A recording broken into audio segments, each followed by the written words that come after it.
नतीजे और देश की राजनीति में भूचाल। बंगाल में 50 साल का ट्रेंड टूटा। तमिलनाडु में 59 साल पुराना समीकरण ध्वस्त और केरल में सत्ता का पूरा चक्र बदल गया। नमस्कार, आप देख रहे हैं इंडिया इनसाइड न्यूज और मैं हूं आप सभी के साथ तनु चिंगम।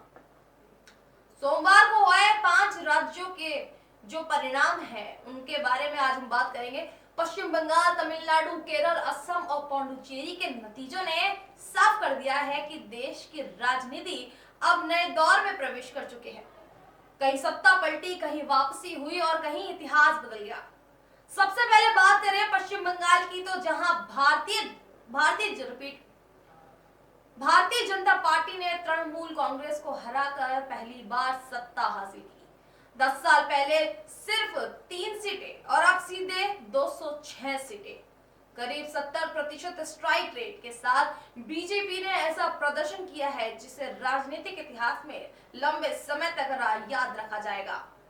सबसे बड़ा झटका लगा है मुख्यमंत्री ममता बनर्जी को, जो खुद चुनाव हार गई। सिर्फ ममता ही नहीं बल्कि उनके 12 मंत्री भी चुनाव हार गए। यानी सरकार ही नहीं, पूरा नेतृत्व ही बदल गया। बीजेपी ने बिना चेहरे के चुनाव लड़ा और अब सबसे बड़ा सवाल, मुख्यमंत्री कौन? संभावित नामों में शुवेंदु अधिकारी, सुकांत मजूमदार और दिलीप घोष, समीक भट्टाचार्य है। साथ ही एक महिला चेहरे को आगे लाने की भी चर्चा तेज हो रही है। 1972 के बाद पहली बार राज्य और केंद्र दोनों ही जगह पार्टी बनने जा रही है। तब इंदिरा गांधी के नेतृत्व में कांग्रेस और अब केंद्र में नरेंद्र मोदी के नेतृत्व में बीजेपी। उत्तर से लेकर दक्षिण तक बीजेपी ने हर इलाके में सेंध लगाई। नॉर्थ 24 परगना, पूर्वी मेदिनीपुर, हुगली, जंगल महल, हर जगह बीजेपी का दबदबा देखने को मिल रहा है। सगतछिया सीट सबसे करीबी मुकाबला 401 वोट। माटीगाड़ा नक्सलबाड़ी सबसे बड़ी जीत 1 लाख प्लस वोट। और अब तमिलनाडु, जहां एक्टर विजय की पार्टी तमिलगया वेट्री कंगम ने सबको चौंका दिया है।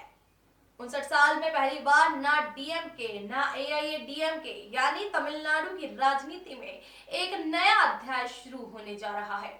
अब सबसे बड़ा झटका लगा है एमके स्टालिन, जो चुनाव हार गए हैं। केरल में भारतीय राष्ट्रीय कांग्रेस ने 10 साल बाद वापसी की है। इसके साथ ही देश में अब कहीं वामपंथी सरकार नहीं बची। असम और पौंडुचेरी में राष्ट्रीय जनतांत्रिक गठबंधन यानी एनडीए ने वापसी की है। बीजेपी और उनके सहयोगियों का दबदबा बरकरार है।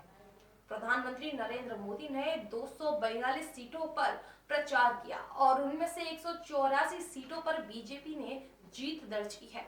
यानी चुनाव में मोदी फैक्टर पूरी तरह असरदार रहा।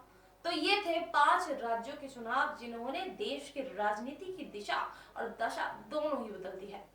बंगाल में सत्ता परिवर्तन, तमिलनाडु में नया चेहरा और केरल में वापसी और एनडीए का विस्तार। फिलहाल के लिए इतना ही। आप देखते रहिए हर बड़ी ताजा अपडेट के लिए इंडिया इनसाइड न्यूज। नमस्कार।